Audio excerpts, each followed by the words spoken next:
I'm lucky to be alive. If, and unfortunately right now with what's going on in the world of drugs with fentanyl, it's in everything, like it's in everything. So many people are dying, so many by the hundreds of thousands globally, but certainly in the United States, we are the main focus of fentanyl.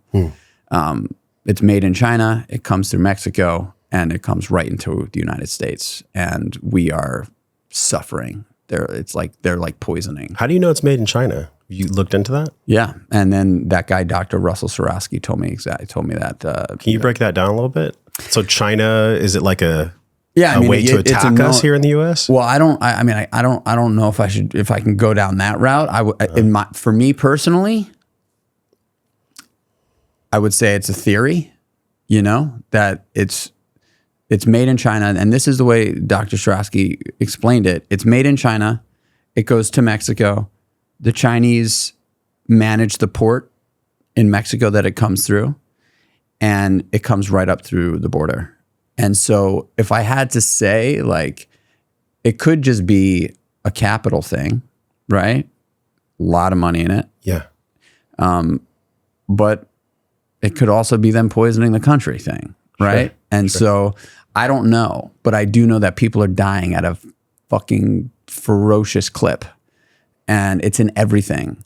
It's in Adderall, it's in Xanax, it's in Valium, it's in Oxycontin, it's in heroin, it's in cocaine, it's in ketamine, it is literally in every single drug that you can buy on the street, including marijuana. And a grain of sand of fentanyl for someone who's never used fentanyl before will kill you immediately. Done. It shuts down the systems in your body and stops you from breathing because your systems are shut down. And this country is suffering more than any other country because of it. Over the holidays, we get an email from our school, our kids' school. And I'm telling you that, like, our kids' school is from kindergarten to 12th grade. There's maybe 200 kids in the school. The most wonderful school you've ever imagined, like in the woods, like it's like a little hobbit, like our school, the school that our kids go to, and a deeply connected community of people there. We get an email, a high schooler overdosed and died over the holidays, fentanyl overdose, had bought ecstasy to use ecstasy, and there was fentanyl in it, and died. And man, like, I can't tell you how deeply impacted I was by that. Like, how painful that was for me.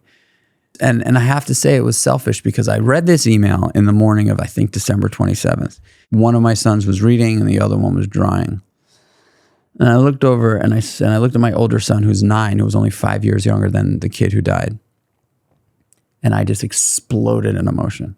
I was like, this is not going to happen to my son. I can't. I cannot allow. So I immediately called the school and I was like, you have to let me come in and talk to these kids. You must. You must let me come in and talk to these kids, because what they know of, or what they, potentially think of as like the just say no culture, is typically men in like a button-down shirt with khaki pants talking about, why you shouldn't do drugs.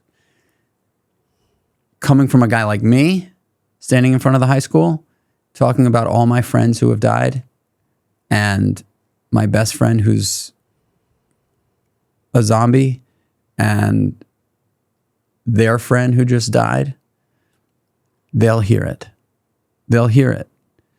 And so I'm trying to be the Marcus for as many people as I can, because people with addiction, people that have addiction, this thing, are special.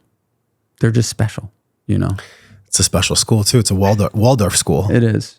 And what I find fascinating is that Rudolf Steiner was really the heart behind Waldorf. Mm-hmm. Have you gone into Steiner's work at all? I haven't.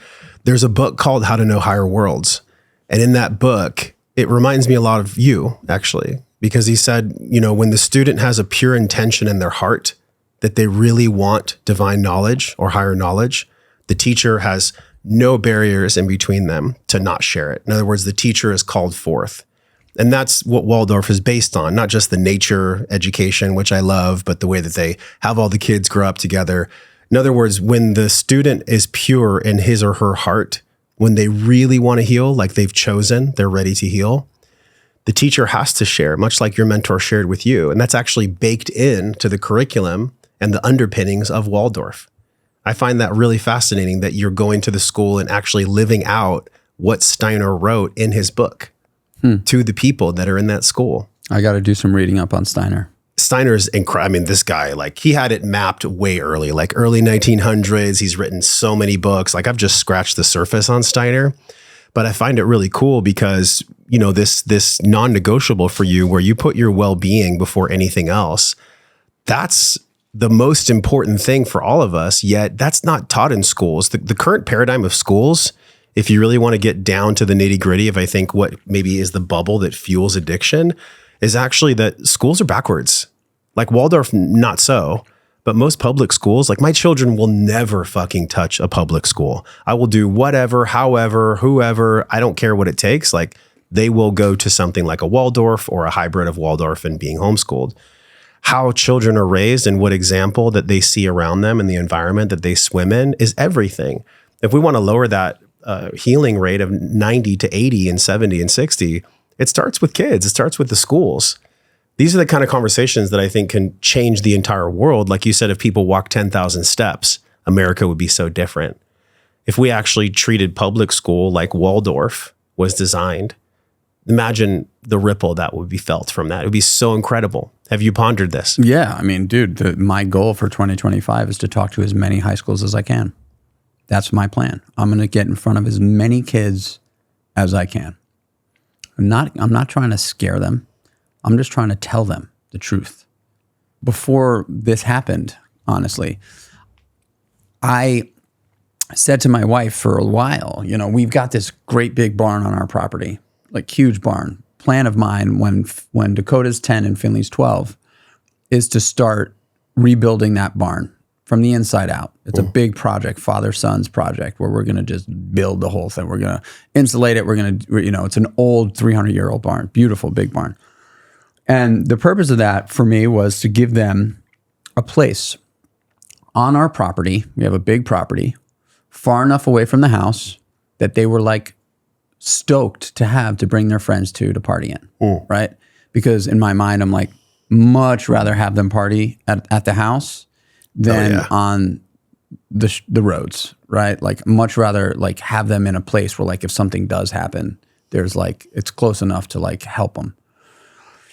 And I always said to my wife, like, you know, they're going to experiment. I'm all good with that. Like if they want to, you know, like I'm not going to like tell them what to and not to do, but share my story once they get old enough, and they'll be able to make decisions, you know, based on that. The problem is you can't do that anymore. Kids cannot experiment. If they're getting drugs from the street, there's a 90% chance that there is fentanyl in those drugs. And I'm telling you, it's from weed to heroin, the whole spectrum. It's in everything. So if you don't know where you're getting your shit from, and sometimes even if you do, the chances of death are high. I think it's my duty to share that with as many kids as possible, because I'm very, very close with the grandfather of the kid who overdosed. And I spent Tuesday morning with him this past Tuesday. And to feel his pain from what happened was guttural for me. And it's crazy, right? Like, you know the beauty of Waldorf. It's a pretty special place, you know, and it's even there. Whoa. If you enjoyed that one you just saw, you will love this one on the screen. Click it and enjoy.